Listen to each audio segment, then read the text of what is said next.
dan gaya berat. Untuk rumusnya sendiri itu G ini dasarnya itu ini. Kemudian dari rumus dasar ini nanti bisa dijabarin panjang waktu ini sampai ketemu persamaan yang ini. Jadi ini persamaan akhir buat nentuin nilai dari gaya berat normal. Itu khususnya di ellipsoid. Di persamaan itu ini ada apa yang namanya gaya berat normal di ekuator. Ini gaya berat normal di ekuator plus 1 tambah beta 1 sin kuadrat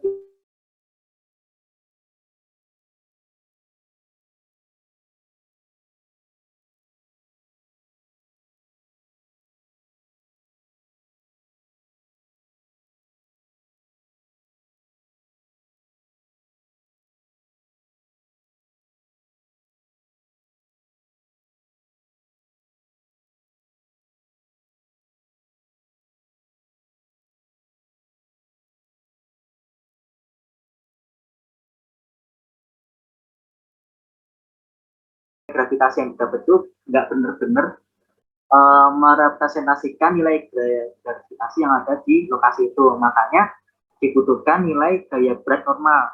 Gaya berat normal itu gaya berat yang mempresentasikan nilai gaya berat sesuai dengan apa yang ada di bumi. Jadi untuk mengkoreksi nilai gaya berat dari suatu titik ke nilai gaya berat normal dibutuhkan nilai reduksi gaya berat.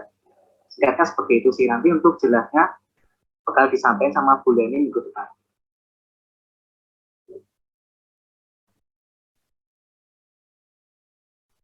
Kemudian untuk Ian, ada yang mau ditambahin nggak? Atau langsung ke pembahasan soalnya?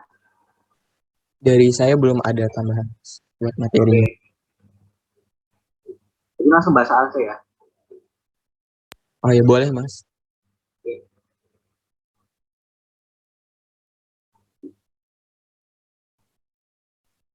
Oh iya belum betul Pak. Recording in progress. Oh ya Mas, mungkin saya boleh dijadiin ini Mas. Oh ya. Nah.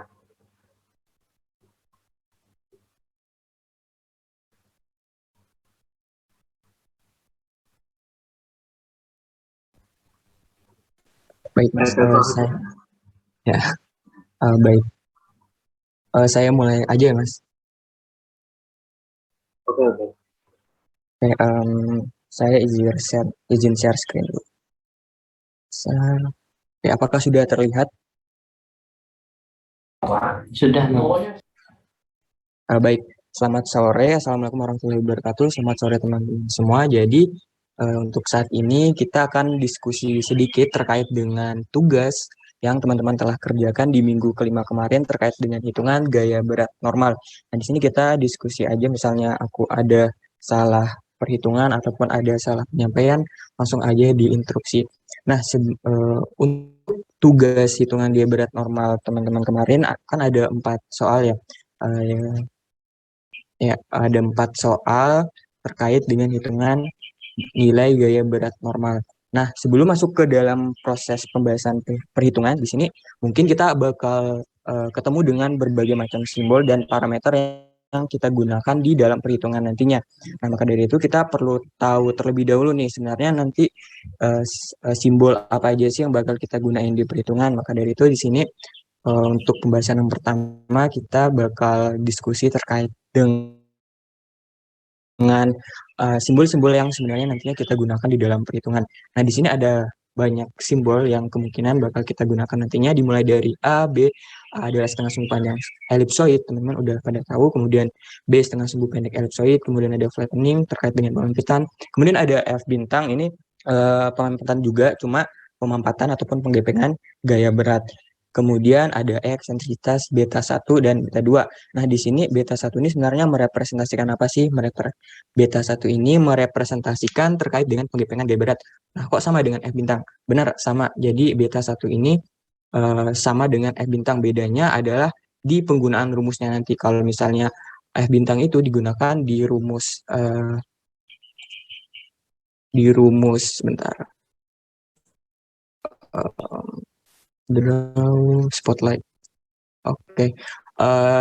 Kalau untuk yang F bintang itu digunakan di rumus yang ini, sedangkan untuk yang beta 1 dan beta 2 itu digunakan di rumus yang bawah terkait dengan perhitungan gaya berat normal. Nah, B2 di sini kita dapat melihat bahwasanya merepresentasikan seperempat dari F4. Nah, pertanyaan lagi, F4 ini sebenarnya apa? F4 itu didapatkan dari rumus sebagai berikut. Kemudian nanti kita juga familiar dengan simbol Pi atau var Pi terkait dengan lintang objek, kemudian ada lambda, bujur objek, dan ada gamma I terkait dengan gaya berat normal di titik I, dan juga ada omega terkait dengan kecepatan rotasi bumi yang dinyatakan dalam satuan kecepatan sudut. Nah, karena kita udah tahu nih sebenarnya simbol apa aja yang kita gunakan nantinya, maka dari itu mungkin bisa masuk ke dalam pembahasan soal. Oh ya, mungkin nanti misalnya kalau teman-teman di soal ketemunya nggak langsung simbol, misalnya beta 1 sama dengan sekian, tetapi melainkan yang diketahui adalah penggepengan gaya berat. Nah, itu bisa jadi F bintang ataupun beta 1. Oke, mungkin bisa masuk ke soal yang pertama. Nah, soal pertama ini kan terkait dengan hitunglah nilai gaya berat normal pada lintang 10, 30, 45, 60, 90 jika digunakan ellipsoid referensi GRS 80. Nah, untuk mengerjakan soal ini sebenarnya langkah apa aja sih yang harus kita lakukan terlebih dahulu? Untuk langkah pertama itu teman-teman harus mendefinisikan ataupun mencari parameter apa aja sih yang dimiliki oleh ellipsoid referensi GRS 80. Kita ketahui kalau setiap ellipsoid referensi itu memiliki parameternya sendiri, misalnya A-nya berapa, kemudian beta 1-nya berapa, GM0-nya berapa, itu punya nilainya masing-masing. Maka dari itu teman-teman harus menuliskan di pengerjaan teman-teman nanti misalnya ellipsoid referensi yang digunakan adalah GRS 80, parameternya sekian, sekian, sekian. Dan untuk mendapatkan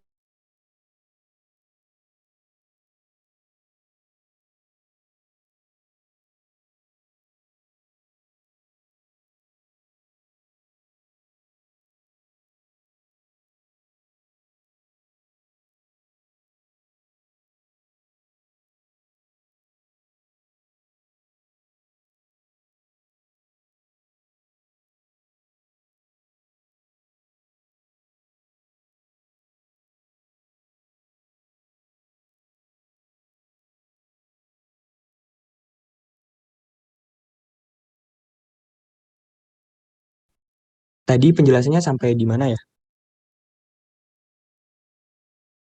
Yang parameter ini udah belum ya? Ini kedepannya waktu bahas parameter untuk GRS. Kalau yang ini udah ya, Mas? Belum ini sih, tapi nggak apa-apa. Oh iya, oke mungkin dari sini aja. Ya, jadi langkah pertama adalah teman-teman harus mendefinisikan terlebih dahulu parameter dari ellipsoid referensi GRS 80. Nah, untuk parameter ellipsoid referensi GRS 80 ini teman-teman bisa dapatkan di internet ataupun di Google, di buku, dan kebetulan untuk ellipsoid referensi GRS 80 ini udah dicantumkan sama Bu Leni di PPT minggu kelima. Nah, di sini kita dapat melihat berbagai macam parameter yang dimiliki oleh ellipsoid referensi GRS 80 dimulai dari A, F, dan seterusnya. Nah, karena kita udah tahu nih nilai dari parameter ellipsoid referensi GRS 80, maka selanjutnya kita bisa masuk ke dalam tahap selanjutnya. Tahap selanjutnya adalah kita harus tahu rumus yang kita gunakan untuk menghitung soal ini adalah rumus yang mana gitu. Karena sebenarnya untuk mengerjakan soal ini banyak alternatif rumusnya, tapi kalau dari aku sendiri itu ada dua rumus yang sebenarnya teman-teman yang sebenarnya kita bisa pakai untuk menghitung persoalan di atas. Nah, yang pertama itu adalah rumus ini dan yang kedua itu rumus ini. Mungkin ini. Nah, rumus pertama itu rumus ini dan rumus yang kedua adalah rumus ini. Keduanya bisa teman-teman pakai, bisa kita pakai untuk menyelesaikan persoalan tadi, namun perbedaannya adalah di hasil akhirnya. Kalau sepengetahuan saya sendiri, itu untuk rumus ini nanti hasil akhirnya udah dalam bentuk mgal, miligal ya, udah dalam bentuk miligal. Sedangkan untuk yang rumus ini, untuk rumus ini itu nanti hasil akhirnya belum dalam bentuk miligal, melainkan Kalau misalkan gaya berat normal itu kan umumnya itu sekitar 900 sekian, 980 sekian. Sedangkan untuk yang rumus ini itu didapatnya itu sekitar 9 sekian. Kan belum miligal kan. Jadi kalau misalnya teman-teman pakai rumus ini nanti hasil akhirnya itu bisa dikali 1/100.000 ya jadinya. Jadi hasil akhir yang ini nanti teman-teman bisa dikali 1/100.000 supaya satuannya sama nih, miligal antara rumus ini dan rumus ini. Jadi satuan itu balik lagi penting ya tadi kata Mas Amir, satuannya jangan lupa dicantumkan di setiap pengerjaan soal terkait dengan gaya berat normal. Oke, terkait dengan soal pertama seperti itu, nanti teman-teman tinggal masukkan aja parameter yang udah diketahui ke dalam rumus sebagai berikut. Oke, ini rumusnya ya. Nah, untuk selanjutnya itu adalah nomor 2, hitung perbedaan nilai gaya berat normal di ekuator dan di kutub. Nah, untuk nomor 2 itu sama aja kayak nomor 1 terkait dengan langkah pengerjaannya. Tapi di sini kita bisa lihat kalau untuk definisi ellipsoid referensinya yang digunakan ini belum jelas kan.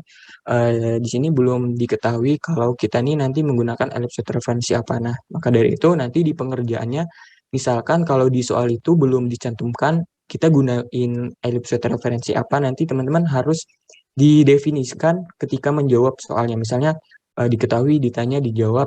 Kemudian pada soal ini menggunakan ellipsoid referensi GRS 80 atau GRS 67. Itu harus didefinisikan di pengerjaan teman-teman seperti itu. Kalau udah didefinisikan, maka cantumkan juga parameternya sekian, sekian, sekian.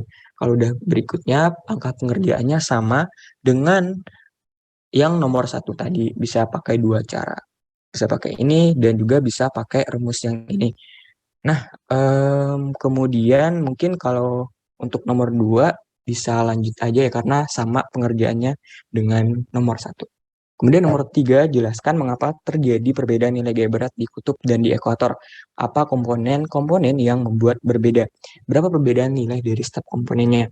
Nah, untuk yang nomor 3 ini sendiri, pembahasannya adalah sebagai berikut. Mengapa terjadi perbedaan? Karena seperti penjelasan sebelumnya bahwasanya bumi itu berbentuk elipsoid, bukan berbentuk bola. Karena berbentuk elipsoid, jadi ada perbedaan antara jari-jari di setiap titik di bumi. Kalau di ekuator itu ada setengah sumbu panjang dan untuk di kutub setengah sumbu pendek atau B.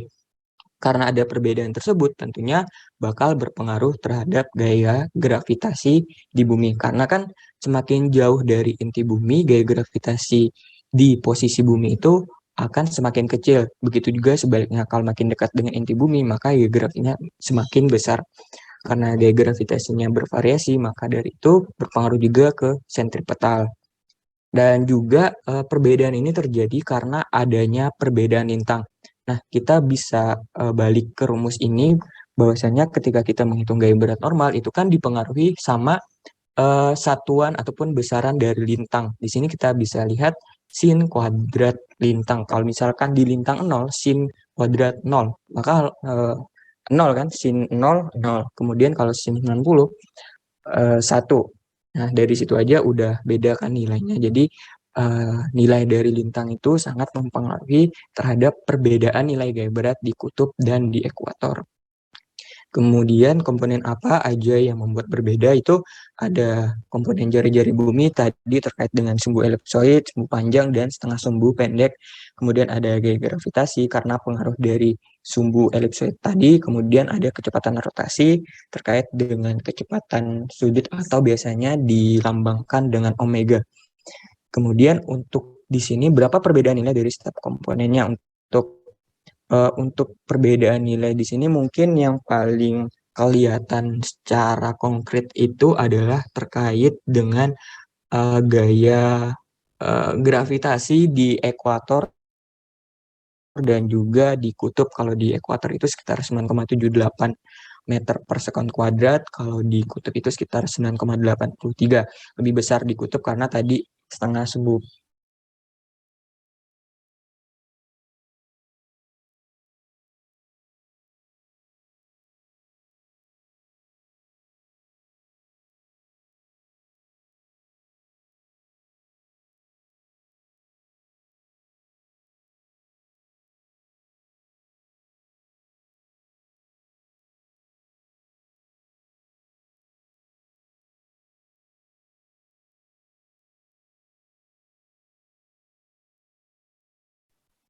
Ada yang masih bingung kan?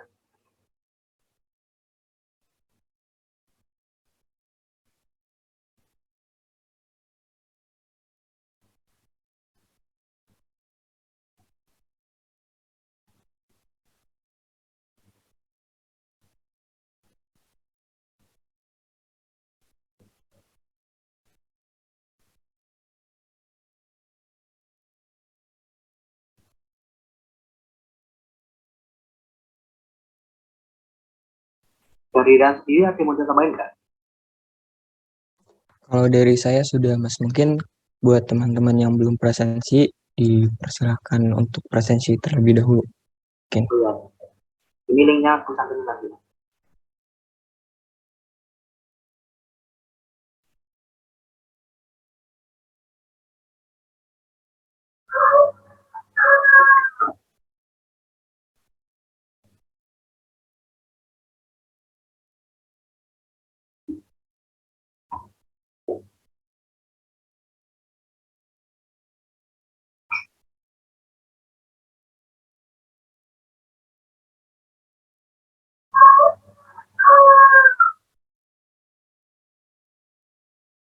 Ini aku tunggu sampai sekitar 1 sampai 3 menit lagi. Kalau misalnya nggak ada yang mau ditanyakan lagi, mungkin saya cukupkan saja.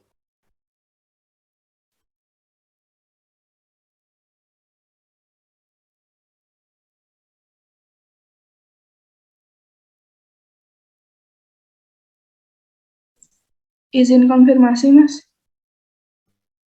Ya, Itu kan tadi kan soalnya kan yang minggu 5 kan 1 sampai 4, tapi kemarin di eloknya kelas A itu cuma sampai 3, Mas, soalnya. oh iya iya.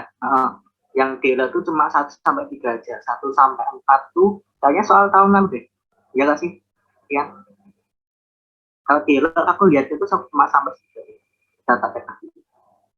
Oh iya, untuk 1 sampai 4 tuh soal tahun lalu sebenarnya. Berarti untuk yang kemarin itu 1 sampai 3 aja, yang nomor 4 nggak ada ya? Yang nggak ada. Oh, Jadi itu bisa buat informasi teman-teman aja ya. Misal kalau ada hitungan nilai gaya berat normal untuk beda ellipsoid, nanti gaya berat normalnya juga berbeda mengikuti ellipsoid yang dijadikan referensi seperti itu.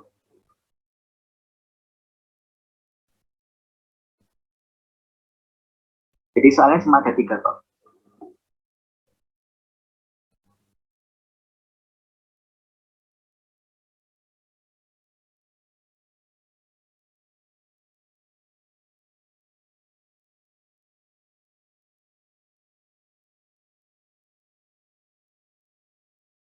Ada yang mau ditanyakan lagi?